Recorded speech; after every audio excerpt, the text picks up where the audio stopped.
नमस्कार।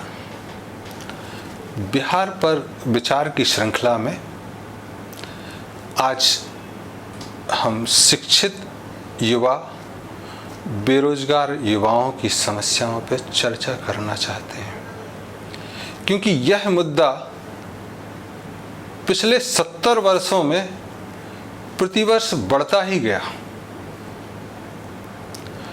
बिहार में चूंकि आबादी ज़्यादा है, इसलिए बिहार में ये समस्या ज़्यादा दिखाई देती है पूरे देश की तुलना में, और पूरे देश की जनसंख्या ज़्यादा है, इसलिए दुनिया में भारत में ये सबसे ज़्यादा चिंताजनक विषय बना हुआ है। लेकिन ऐसा नहीं है कि विश्व के दूसरे देशों में यह समस्या नहीं है। इस मुद्दे पर चर्चा करते हुए 3 चीज़ें ध्यान देने बात जरूरी है। एक, शिक्षा क्या हो, कैसी हो, रोजगार कैसा हो, क्या हो, रिटायरमेंट एज क्या हो, रोजगार में प्रवेश करने की उम्र क्या हो, पेंशन कैसी हो, तनख्वाह कैसी हो, और उस आय का विभाजन कैसा हो। तीसरा प्रश्न आता है युवा, वह जो शिक्षित हैं, ऐसी युवा। इन तीनों मुद्दाओं पे चर्चा करना आज बहुत ज़रूरी होता है, तब जबकि देश में एक वर्ग इसको लेकर आंदोलन खड़ा करने की कोशिश कर रहा हो, वैसा ही जैसा 2011 में लोकपाल बिल को लेके हुआ।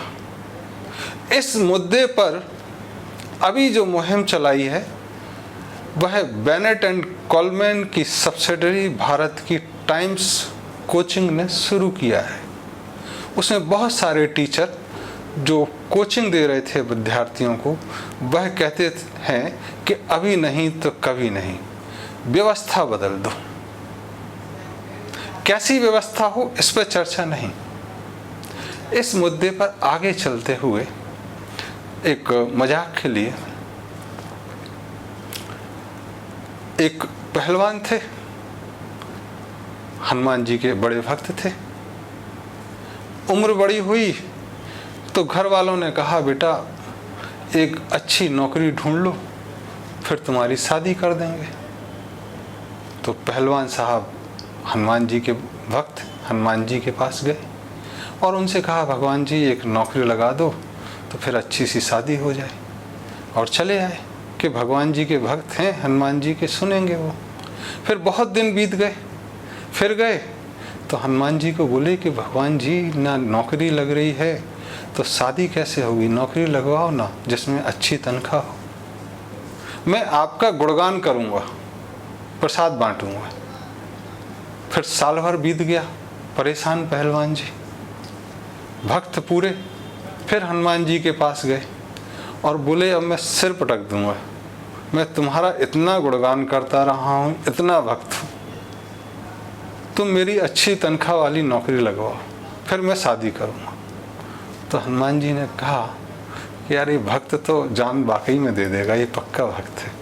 तो भगवान जी प्रकट हुए हनुमान जी और बोले, बेटा तुम गलत जगह आ गए हो प्रार्थना करने। एक तो शादी हमारी कभी हुई नहीं, और जो नौकरी हम कर रहे हैं हमको कभी तनख्वाह मिला नहीं, हम अवैतनिक सेवा कर रहे हैं रामचंद्र जी की। तो तुमको शादी कराना है तो शिव मंदिर में जाओ, नौकरी करना है तो लक्ष्मी जी गणेश जी की पूजा करो, विश्वकर्मा जी की पूजा करो। आज भक्त मोदी जी से कहते हैं कि हमारी नौकरी लगा दो, शादी करा दो, घर बसा दो। शादी का मोदी जी का देख ही रहे हो कैसी है, और नौकरी उनने खुद कभी की नहीं है तो नौकरी का एहसास है नहीं। प्रचारक रहे और फिर सीधे चीफ मिनिस्टर बन गए। तो बड़ी बड़ी बातें खूब सारी,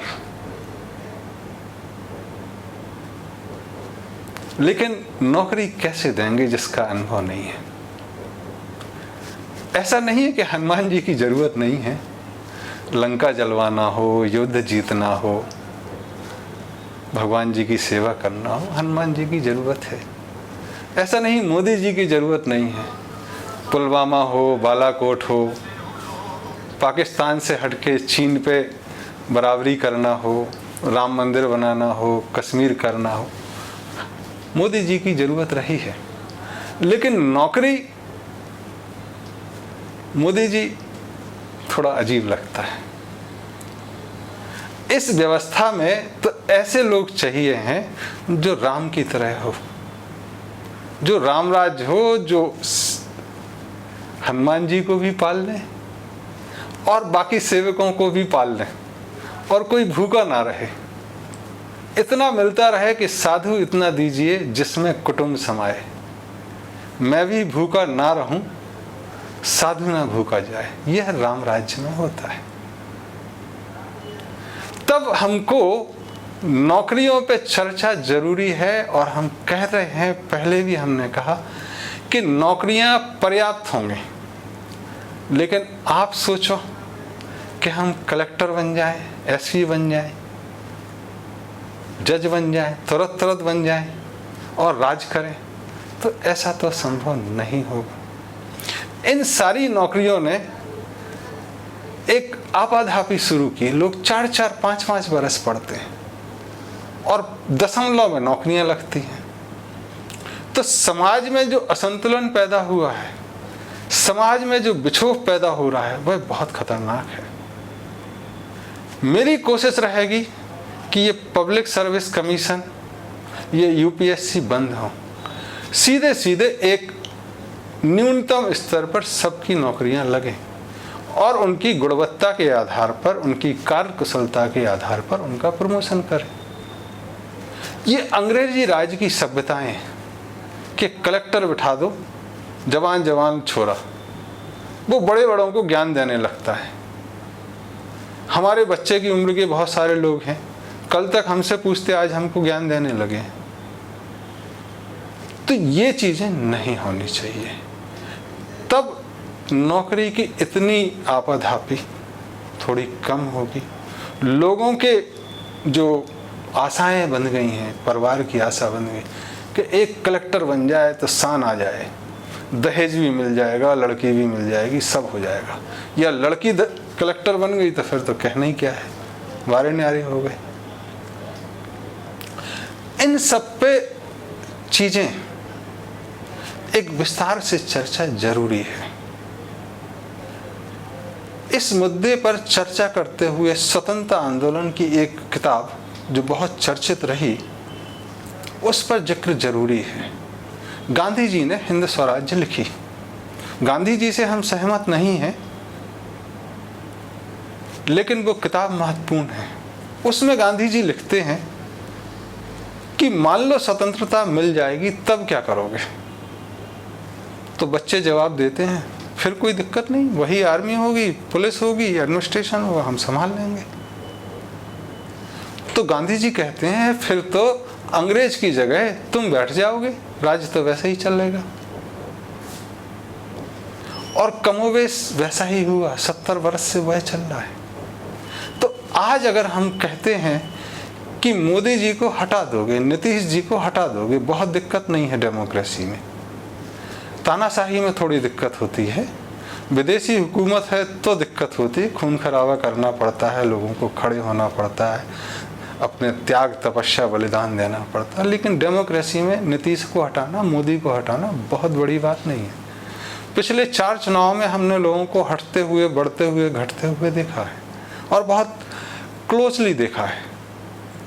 तब प्रश्न आता है कि मोदी जी हट जाएंगे, नीतीश जी हट जाएंगे, तो आप रोजगार कैसे दोगे? ये जो 12 करोड़ देश में आज की गणना के हिसाब से शिक्षित बेरोजगार हैं, इनका क्या करोगे? इस पर चर्चा जरूरी है। कौन सी व्यवस्था होगी जो इन सबको रोजगार दे सके, या इनको व्यवसाय दे सके, या इतना दे सके कि ये अपने कमाए धमाए और अगली पीढ़ी के लिए भी ये रास्ता बनाए। ऐसा नहीं कि एक बार नौकरी लगी तो हमेशा जिंदगी भर यही चलती रहे। तो ये चीजें विचार विमर्श जरूरी है। इसके लिए शिक्षा कैसी हो? क्या पूरे देश में एक जैसी शिक्षा, एक ही मॉडल, मशीन का पुर्जा बनाना जरूरी है? या शिक्षा राज्य के अधीन होनी चाहिए या नहीं,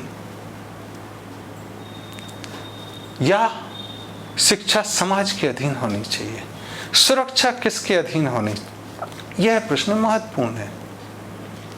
तब राम राज्य की बात आती है तो राम राज्य में एक ही चीज अच्छी थी कि शिक्षा राज्य के अधीन नहीं थी। राम लक्ष्मण भी पढ़ने गए और बाकी लोग भी ऋषि के गुरुकुल जाते थे, शिक्षालय में जाते थे। महाभारत काल में शिक्षा राज्य के अधीन हुई और बदलाव हुआ, एकलव्य जैसे लोग छूट गए। इस युग में तक्षशिला और नालंदा उदाहरण थे जो पूरे विश्व को शिक्षा देते थे और इसलिए विश्वविद्यालय कहलाते थे।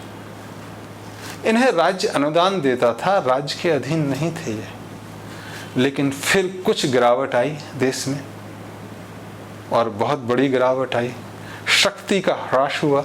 जैसे हम पहले कहे कि नंदी को बधिया करना शुरू किया, शक्ति का ह्रास शुरू हुआ और उस शक्ति के ह्रास में आप अपने शिक्षण संस्थान नहीं बचा पाए और आपकी तक्षशिला, नालंदा, विक्रमशिला और बहुत सारी यूनिवर्सिटीज को तोड़ दिया गया, लाइब्रेरी को जला दिया गया और धीरे धीरे आज यहाँ तक आ गए। लेकिन तब भी 1870 का जो वैश्विक सर्वेक्षण है उसमें औसत भारतीय की शिक्षा यूरोप के औसत बच्चे से ज़्यादा थी। लेकिन 150 वर्षों में ये शिक्षा और भी गिरावट का दौर आ गई है। आज शिक्षा रोजगार के लिए है तो फिर बच्चों को बाप के धंधे में साथ में लगा दो, फिर चाइल्ड लेबर क्यों आपको करना है, सीखेगा वो अपने पढ़ेगा। तो शिक्षा रोजगार के लिए है, ये सबसे पहली गिरावट आई, क्योंकि जैसी शिक्षा होती लोग रोजगार मांगते हैं। शिक्षा एक कमोबेश एक जैसा व्यवहार कर सकें, बात कर सकें, commonality of understanding and commonality of expression के लिए जरूरी है। उसके बाद जो शिक्षा है वह रुचिगत और जिसमें आप पारंगत होना चाहते हैं उसकी शिक्षा, यह शासन के अधीन होनी ही नहीं चाहिए, यह रोजगार के हिसाब से होनी नहीं चाहिए। याद आता है कि तक्षशिला में जो बच्चे पास हो जाते थे उनको डिग्री नहीं दी जाती थी, उनको कहा जाता था तुम इतने पारंगत हो गए, तुम कोई ना कोई काम कर ही लोगे, तुम व्यवसाय ढूंढ ही लोगे, तुम नौकरी ढूंढ ही लोगे। आज डिग्रियों पे चीजें चल गई हैं, ये पहली गिरावट है। तो शिक्षा को रोजगार से अलग करने की जरूरत है। और फिर शासन क्या इतना रोजगार दे सकता है? शासन बनाया क्यों गया है? समाज ने अपनी व्यवस्थाओं को चलाने के लिए शासन किया। जब शुरू में अगर शासनों की बात करें तो जब आदिवासी से शहरीकरण हुआ और जनसंख्या बढ़ी, प्रकृति से कृषि की तरफ आगमन हुआ, तब यह जरूरी हुआ कि कैसी व्यवस्था हो। जैसा पूर्व में कहा, तब ऐसा हुआ कि एक काम के लिए बहुत सारे आ जाएं और किसी कठिन कार्य के लिए कोई ना आए। तब रुचिगत, उम्रगत शिक्षा और कार्यों का विभाजन हुआ। तो उस समय जो ऋषि थे, जैसे कह सकते हैं कि सप्त ऋषियों ने एक व्यवस्था खोजी कि कैसे पढ़ाई हो, कैसे 25 वर्ष तक बच्चा पारंगत हो, उसके आचरण एक ब्रह्म के एक आचार्य के अनुरूप हो, ब्रह्मा को आचार्य माने हुआ है, उस तरह से आचरण हो। और फिर 25 से 50 वर्ष वह गृहस्थ में बच्चे बच्ची पैदा करे, उनकी परवरिश करे, और जब 50 का हो जाए और उसका बच्चा 25 का हो जाए तो वह त्याग दे, तब वह समाज का संचालन देखे। और जब वह 75 का हो जाए और उसका बच्चा 50 का हो, तब वह संचालन का कार्य भी छोड़ दे, तब वह न्याय व्यवस्था देखे और 100 वर्ष तक ये देखे। उसके बाद वह सम्मानीय हो जाए, भगवतुल्य हो जाए, ऋषि हो जाए, सन्यासी, अतिथि, जिसके मरने की कोई तिथि नहीं, जिसके आने जाने की कोई तिथि नहीं। ऐसे समाज के प्रबुद्ध वर्ग सब जगह पूजनीय हो जाए। तो ऐसी व्यवस्था दी गई कि जो आज चले और हजारों साल बाद भी चले। ऐसी वर्ण व्यवस्था, ऐसी आश्रम व्यवस्था। और इसमें पूजा किसकी करनी है यह व्यक्तिगत विषय है, लेकिन समय परिवर्तन के साथ साथ पूजा महत्वपूर्ण हो गई। लोगों का इंटरेस्ट डेवलप होने लगा कि नहीं, मैं राज करूं, मेरा नाम हो, शक्तियां मेरे पास हों। जो समाज को चलाने के लिए, संचालन के लिए शासन बनाया था, उसमें धीरे धीरे परिवर्तन होने लगा और शासनाध्यक्ष समझने लगे कि मेरे चलाने के लिए समाज है, मेरे न्याय करने के लिए जनता है। जनता के लिए न्यायाधीश नहीं है, जनता के लिए प्रशासन नहीं है, प्रशासन के लिए जनता है। तो शासक और शासित दो वर्ग हो गए, जनता और राजनेता, सेवक। यहाँ से विकृति आनी शुरू हुई। तो आज जो 12 करोड़ लोग हैं बेरोजगार, शिक्षित, इनसे इतनी उम्मीद तो की जा सकती है कि वह चीजों को समझें और देश की दिशा बदले। दिशा बदलेंगे तो दशा यकीनन बदल ही जाएगी, और वह बिहार की नहीं, भारत की ही नहीं, वो पूरे विश्व की बदलेगी। इस प्रश्न पर विचार करते हुए हमको 2005 में एक आचार्य ने कहा कि नरेंद्र, ऐसी व्यवस्था लिखो कि जो एक सामान्य व्यक्ति की सोच हो, सामान्य व्यक्ति की चाहत हो। ऐसा कैसे व्यवस्था हो? राजनीतिक, धार्मिक, सामाजिक, आर्थिक, इन चारों चीजों पर तुम लिखो। और ध्यान रहे कि कल अगर तुम्हें मौका मिला शासन चलाने का, तो कम से कम तुम तो चला लो। ऐसा उन्होंने बहुत लोगों को कहा, लेकिन भगवान के आशीर्वाद से इस विषय को हमने चुना और 2005 में ही एक जीवन शैली प्रारूप कैसे हो, जो ऋषियों का आशीर्वाद स्वरूप आया, जो सनातनी वैश्विक व्यवस्था का हिस्सा कहा जा सकता है, मीता लाइफ स्टाइल एजेंडा, ये आया। और इसको 2007 में पहली बार प्रकाशित किया और देश में और दुनिया में बहुत सारे लोगों को मुफ्त में भेजा। जब पर्याप्त फीडबैक आ गए तो 2014 में हिंदी और अंग्रेजी में भी इसको प्रकाशित किया और देश में कौन महत्वपूर्ण है इन सबको मुफ्त कॉपी भेजी। और गांधी जी के हिंद स्वराज, जिससे मैं सहमत नहीं था, उनकी किताब की पुनर्यात्रा करके एक डिवाइन क्रेसी, एक अगली व्यवस्था कैसे हो, इस पर भी लिखा और ये दोनों किताबें लोगों को भेजी। पर्याप्त फीडबैक के बाद 2018 में नौकरी छोड़ने के बाद, भारत सरकार के एक महारत्न में काम करने के बाद कि सरकारें कैसी चलती हैं और जनता कैसे होती, 2 वर्ष घूमा और इन 2 वर्षों में एक वैश्विक व्यवस्था कैसे हो सनातनी, इस पर लिखा। ये तीनों किताबें सर्वसुलभता के लिए अमेज़न पे डाली हैं। 100 रुपये से कम में इनकी कीमत रखी गई और जो पैसा आएगा वह इसी कार्य में खर्च किया जाएगा और जो नहीं खरीद सकते हैं वह हमको कहेंगे तो हम उन्हें मुफ्त भेजने की कोशिश भी करेंगे। ये किंडल पे है, इसको प्रचार न समझें, लेकिन इस तीनों किताबों में शासन कैसे हो, प्रशासन कैसे हो, राजनीतिक व्यवस्था कैसे चले, नौकरियां कैसे मिले, रिटायरमेंट एज कैसी हो, राजनीतिक में जाने की उम्र क्या हो, राजनीति से निकलने की उम्र क्या हो, वेतनमान कैसा हो, क्या वेतनमान 10,000 रुपये और 10 लाख रुपए हो सकता है, या इसको जो ज़्यादा सैलरी है उसको कम करने की ज़रूरत है और जो कम है उसको बढ़ाने की ज़रूरत, क्या न्यूनतम वेतनमान की सुरक्षा देने की ज़रूरत है, क्या शिक्षित बेरोजगारों को न्यूनतम भत्ता देने की ज़रूरत है, क्या ऐसी चीज़ें शुरू कराने की ज़रूरत है जो समाज ले और सरकार अपना पल्ला झाड़े कि हम भाई नौकरी नहीं दे सकते। तो आज मैं उन पब्लिक सेक्टर्स को, उन सरकारी संस्थानों को कहना चाहूँगा जिन्होंने 1,000-1,500 करोड़ फीस के इकट्ठे कर रखे हैं, और ना एग्ज़ाम कराया तो रिजल्ट नहीं दिया, रिजल्ट दे दिया तो नियुक्ति नहीं दी। इन सबको कहूँगा कि पहले तो पेनल इंटरेस्ट के साथ फीस लौटाएं और उन सारे बच्चों से माफ़ी मांगें कि नहीं अभी नहीं, और दोबारा जो भर्ती हो उनको फ्री में लें, क्योंकि ये शासन का पैसा है, जनता का पैसा है। लेकिन उनकी आशाओं से खिलवाड़ ना करें और कहें कि देखो आज हम नौकरी नहीं दे पा रहे, लेकिन इसके साथ यह भी ध्यान देने की ज़रूरत है कि जो सरकार जनता के पैसे से खड़े हुए पब्लिक सेक्टर और सरकारी संस्थान बेच रही है,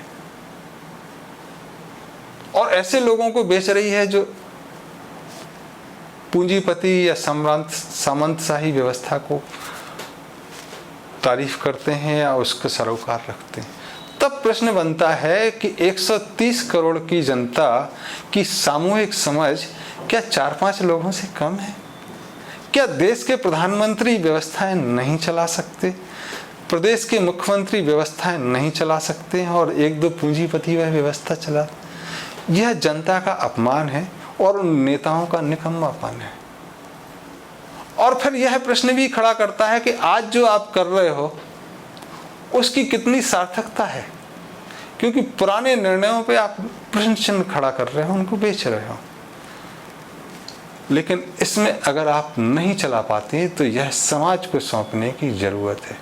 समाज इनको चला लेगा क्योंकि समाज के पैसे हैं, लेकिन ये प्राइवेट में बेचने नहीं चाहिए। यह विश्वासघात होगा देश की 70 वर्ष की आज़ादी के साथ, उन स्वतंत्रता संग्राम सेनानियों के साथ जिन्होंने देश को आज़ाद करने में अपने प्राणों की बलि दी, अपना जीवन न्यौछावर किया और बच्चों को आगे बढ़ाया कि तुम अच्छी व्यवस्था देना। तो इन सारे चीज़ों पे रोजगार के बारे में हम कहेंगे कि रोजगार समाज के बस की ही बात है, तो सुरक्षा, पर्यावरण, कुछ मशीनों के त्याग से संभव है। अगर बिहार की हम बात करें तो बिहार की ताकत क्या है, उसके बाद हम पूरे देश की ताकत की बात करेंगे कि रोजगार कैसे मिल सकता। तो बिहार में सबसे बड़ी ताकत है कि पानी बहुत बरसता है, जिसको लोग कमजोरी बना दिए, और अपना तो बरसता ही है, नेपाल से भी बह के आता है। उस पानी का संचयन, वाकई में वितरण से हम बहुत सारे रोजगार कर सकते हैं। जैसे हजारों की संख्या में अगर हम तालाब बनाएं तो एक मछली पालन है, लेकिन साथ में सिंघाड़ा, कमलगट्टा, कमल, यह सब की खेती भी तालाबों में हो सकती है। पेड़ लगाए जा सकते हैं।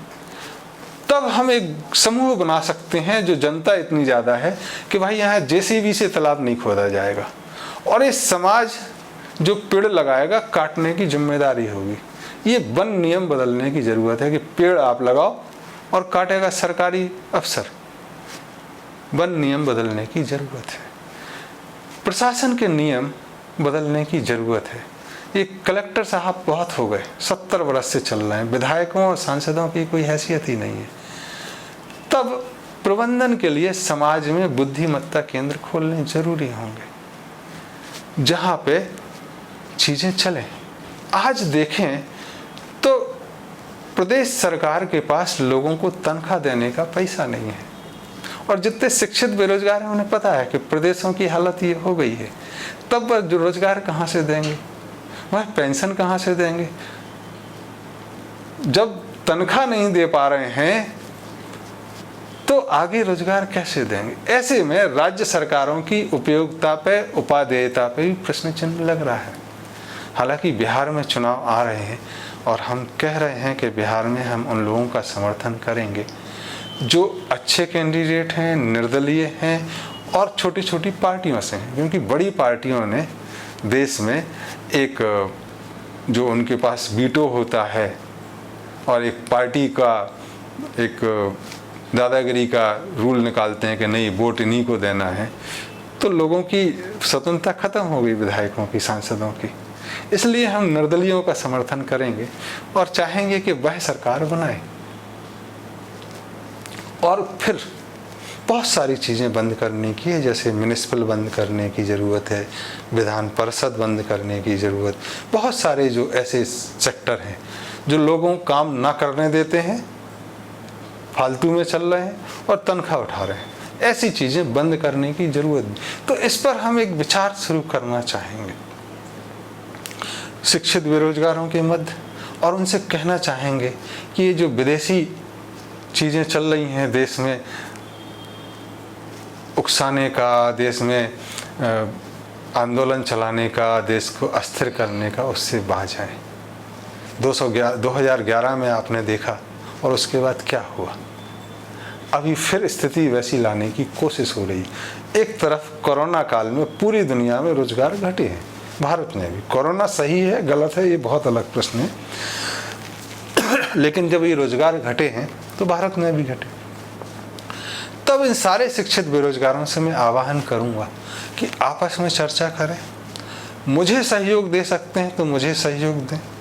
ये तीनों किताबें पढ़ना चाहें तो पढ़ें, गांधी जी का हिंद स्वराज पढ़ें कि हम बेहतर विकल्प कैसे देंगे। और अगर आप पढ़े लिखे हैं तो बेरोजगार की समस्या और बाकी समस्याओं की जिम्मेदारी आपकी ज़्यादा है उन लोगों से जो नहीं पढ़े हैं। और मैं भारत में चाहूँगा कि अगला राज्य राम राज्य जैसा हो।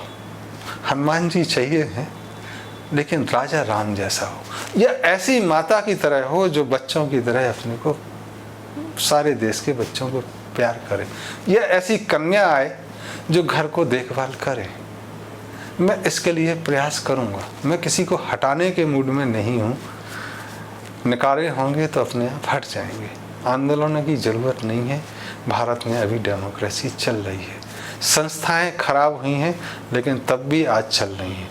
तो हमारी ये जिम्मेदारी बनती है कि हम इस विषय पे चर्चा करें, स्वरोजगार पे चर्चा करें, अपने अपने एक कॉरपोरेट नहीं कोऑपरेटिव सेक्टर बनाएं, तालाब का निर्माण करें, पानी का संयोजन करें। सारे साल सूरज चमकता है, मिट्टी उपजाऊ है, ऐसा नहीं है कि कई देशों में साल भर बर्फ़ चमकती रहती है, गिरती रहती है या रेगिस्तान है। तो हम चाहेंगे तो फिर से चीज़ें खड़ी कर सकते हैं। प्रश्न यही है कि शिक्षा, रोजगार, युवा, आय का विभाजन, उम्र का विभाजन, रिटायरमेंट, पेंशन और घर कैसे चले, इन सब पे एक बृहद चर्चा हो। वर्णाश्रम ठीक है, धर्म की व्यवस्था ठीक हो, इस पर चर्चा हो। और यकीनन हम चर्चा करेंगे तो हम देश में राम राज, अल्लाह का राज, जीसस का राज, जो जिसको जैसा समझते हैं हम वैसा लाने में कामयाब होंगे। धन्यवाद। Thank you.